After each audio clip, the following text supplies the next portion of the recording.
화요일 새벽 하나님의 말씀은 요한계시록 10장 1절부터 11절 말씀입니다.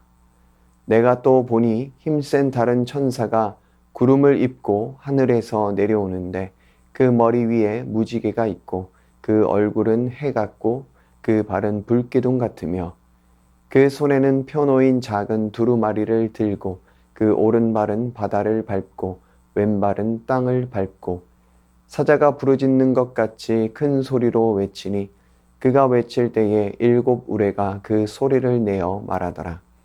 일곱 우레가 말을 할 때에 내가 기록하려고 하다가 곧 들으니 하늘에서 소리가 나서 말하기를 일곱 우레가 말한 것을 인봉하고 기록하지 말라 하더라. 내가 본 바 바다와 땅을 밟고 서 있는 천사가 하늘을 향하여 오른손을 들고 세세토록 살아계신 이 곧 하늘과 그 가운데에 있는 물건이며 땅과 그 가운데에 있는 물건이며 바다와 그 가운데에 있는 물건을 창조하신 이를 가리켜 맹세하여 이르되 지체하지 아니하리니 일곱째 천사가 소리내는 날 그의 나팔을 불려고 할 때에 하나님이 그의 종 선지자들에게 전하신 복음과 같이 하나님의 그 비밀이 이루어지리라 하더라. 하늘에서 나서 내게 들리던 음성이 또 내게 말하여 이르되 내가 가서 바다와 땅을 밟고 서 있는 천사의 손에 펴놓인 두루마리를 가지라 하기로 내가 천사에게 나아가 작은 두루마리를 달라 한즉 천사가 이르되 갖다 먹어버리라. 내 배에는 쓰나 내 입에는 꿀같이 달리라 하거늘 내가 천사의 손에서 작은 두루마리를 갖다 먹어버리니 내 입에는 꿀같이 다나 먹은 후에 내 배에서는 쓰게 되더라. 그가 내게 말하기를 내가 많은 백성과 나라와 방언과 임금에게 다시 예언하여야 하리라 하더라. 아멘. 요한계시록은 겉으로 보면 무섭고 두려운 책 같습니다. 하지만 사실은 핍박받는 성도들을 향한 하나님의 위로와 소망의 말씀입니다. 오늘 본문은 여섯째 나팔과 일곱째 나팔 사이에 있는 삽입부입니다. 이 사이에 하나님께서 잠시 멈추어 다시금 성도들에게 확실한 약속과 사명을 일깨워 주십니다. 1절을 보시면 요한은 하늘에서 내려오는 힘센 다른 천사를 봅니다. 내가 또 보니 힘센 다른 천사가 구름을 입고 하늘에서 내려오는데 그 머리 위에는 무지개가 있고 그 얼굴은 해 같고 그 발은 불기둥 같더라. 이 천사는 하나님의 구속적 메시지를 전하는 존재로서 하나님의 모습을 반영하고 있습니다. 어떤 학자들은 이 천사를 그리스도의 사역을 상징한다고 해석하기도 합니다. 중요한 것은 이 모습이 하나님의 권위와 약속을 담고 있다는 것입니다. 먼저 구름은 하나님의 임재의 상징입니다. 출애굽기에서 하나님은 구름 기둥으로 이스라엘을 인도하셨고 모세가 시내산에서 십계명을 받을 때에도 구름 가운데 임하셨습니다. 머리 위의 무지개는 노아 홍수 이후 주신 언약의 표징입니다. 다시는 물로 심판하지 않겠다는 약속인 것이죠. 하나님은 심판 가운데서도 언약을 기억하시는 분이십니다. 얼굴이 해 같다는 것은 하나님의 영광과 권위를 나타냅니다. 예수님께서 변화산에서 기도하실 때도 얼굴이 해같이 빛났습니다. 발이 불기둥 같다는 것은 인도하심과 심판을 동시에 의미합니다. 광야의 불기둥처럼 하나님은 심판 가운데서도 자기 백성을 인도하십니다. 즉, 이 천사의 모습은 하나님의 임재, 언약, 권위, 심판과 인도하심을 모두 보여주고 있습니다. 세상이 아무리 혼란스러워도 하나님의 약속은 결코 흔들리지 않습니다. 이것이 요한계시록이 주는 위로의 핵심입니다. 7절 말씀을 보면 이렇게 기록되어 있습니다. 일곱째 천사가 소리내는 날 그의 나팔을 불려고 할 때에 하나님이 그의 종 선지자들에게 전하신 복음과 같이 하나님의 그 비밀이 이루어지리라. 여기서 말하는 하나님의 비밀은 무엇입니까? 그것은 바로 하나님의 나라입니다. 이미 예수 그리스도의 십자가와 부활로 시작된 하나님 나라가 심판과 회복을 통해 마침내 완성될 것이라는 약속입니다. 비밀은 단지 숨겨진 것이 아니라 복음 안에서 이미 드러난 하나님의 계획입니다. 지금은 악이 승리하는 것 같고 세상은 혼란스럽지만 하나님은 선지자들을 통해 약속하신 구원의 경륜을 반드시 완성하십니다. 그러하기에 우리의 고난은 끝이 아닙니다.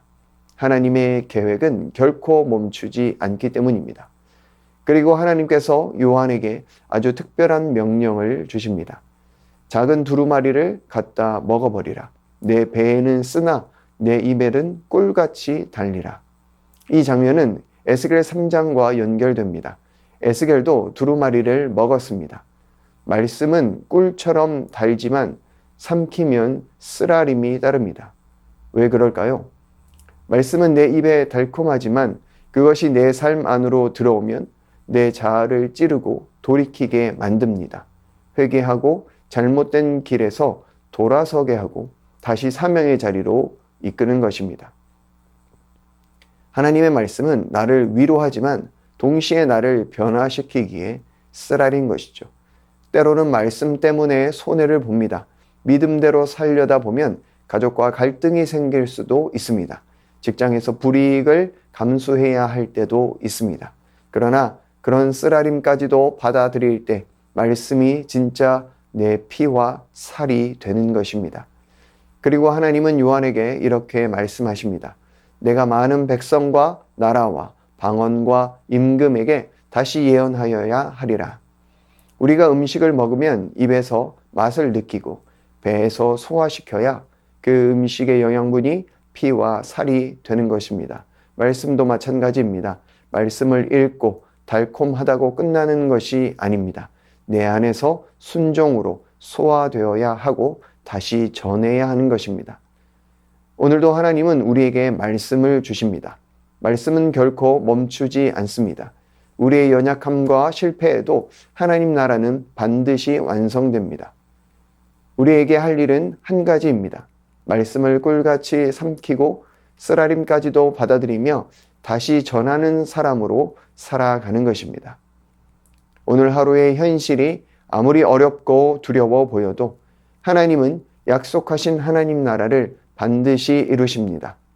말씀을 먹고 다시 전하는 하나님의 사람으로 오늘도 승리하기를 주님의 이름으로 축원합니다. 이 시간 말씀 의지하여 함께 기도하겠습니다. 말씀을 꿀같이 삼키되 삶을 변화시키는 쓰라림까지 받아들이게 하옵소서. 하나님의 나라가 내 삶과 가정 가운데 이루어지게 하옵소서. 오늘도 내가 있는 자리에서 말씀을 다시 전하는 자 되게 하옵소서. 이 시간 말씀 의지하여 함께 기도하겠습니다.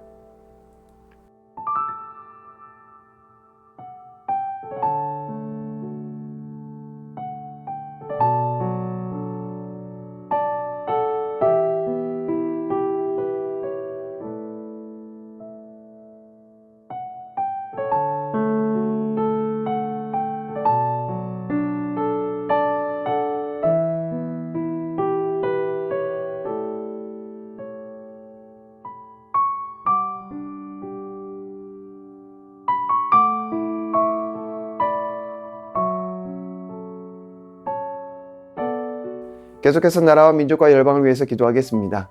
위정자들이 하나님을 경외하게 하시고 분열을 뛰어넘는 화해와 일치가 일어나게 하옵소서. 기업과 경제 구조가 정직과 상생의 원리 위에 서서 부패가 사라지고 정의가 흐르게 하옵소서. 전쟁과 내전으로 고통받는 열방에 화해와 중재의 길을 열어주시고 아직 복음을 듣지 못한 미전도 종족에게도 하나님의 구원의 말씀이 전해지게 하옵소서. 계속해서 나라와 민족과 열방을 위해서 함께 기도하겠습니다.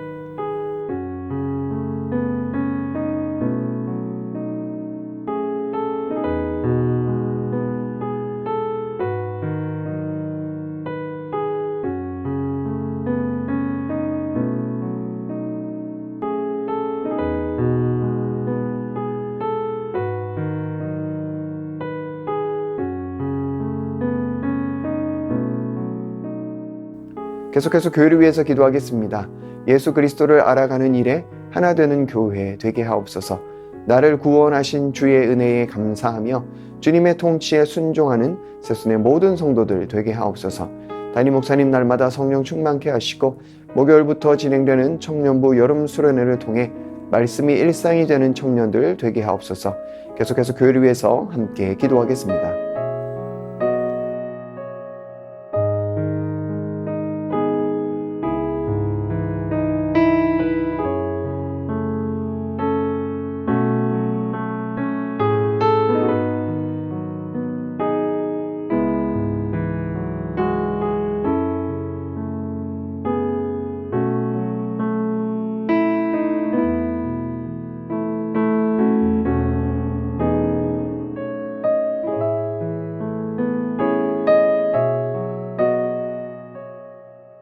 마지막으로 선교사님과 환우들을 위해서 기도하겠습니다. 탄자니아 조병훈 호선옥 선교사님, 9월에 있을 국가고시를 준비하는 4학년, 7학년 아이들에게 지혜를 더해 주시고 믿음이 잘 성장할 수 있게 하옵소서. 21일부터 25일까지 진행되어지는 ISOM 스쿨 가운데 현지 목회자들이 잘 배워서 목회에 귀하게 쓰여지게 하옵소서. 탄자니아 정현우 정슬기 선교사님, 7월에 성경학교 사역과 어린이 캠프 가운데 주님의 사랑이 아이들 마음에 깊이 심겨지게 하옵소서. 언어 훈련을 통해 현지 문화를 이해하고 복음을 더욱 정확히 전할 수 있는 지혜를 얻게 하시고 인내와 기쁨을 허락하여 주옵소서. 환우들 위해서 기도하실 때 조정숙 원사님 남편 되시는 백형원님 뇌출혈로 입원 중입니다. 일반 병실로 옮겨 재활치료와 언어치료 중입니다. 회복시켜 주시고 일상생활이 가능하게 하옵소서. 박홍규 집사님 뇌경색 치료 후 재활을 통해 나아지고 있습니다. 리을 발음이 잘 안 되는데 혀가 풀리고 잘 회복될 수 있는 은혜를 주옵소서. 박세훈 집사님 유방암 발병 이후 뼈로 전이된 상황 가운데 있습니다. 육신의 모든 통증이 사라지고 마음 가운데 하나님의 깊은 위로와 회복의 은혜가 충만히 임하게 하옵소서. 양금숙 성도님 방사선 치료받은 종양의 크기가 더 커지지 않게 하시고 차츰 줄어들어 없어지고 회복되게 하옵소서. 김민정희 집사님 방사선 치료의 효과가 크지 않아 현재는 호르몬제로 치료를 받고 있습니다. 검사 수치가 더 이상 악화되지 않고 안정되며 하나님의 은혜로 점차 회복되게 하옵소서. 권호승 권사님 폐에 있는 종양이 커져 항암 치료제를 변경하였습니다. 새롭게 바뀐 약제가 잘 반응하게 하시고 부작용 없이 온전히 치료되도록 모든 치료 여정 가운데 하나님의 능력과 평안이 함께하여 주옵소서. 노성빈 형제님 그런 병으로 8주에 한 번 주사제 치료를 하고 있습니다. 부작용 나타나지 않게 하시고 소장의 염증이 사라지게 하시며 체중 조절을 잘해서 건강 회복하게 하옵소서. 이외의 수술과 또 시술 이후에 회복 중에 계신 분들, 오랜 질병으로 투병 중에 계신 분들 깨끗하게 치료하여 주옵소서. 이 시간 선교사님과 환우분들을 위해 기도한 후에 개인 기도하겠습니다.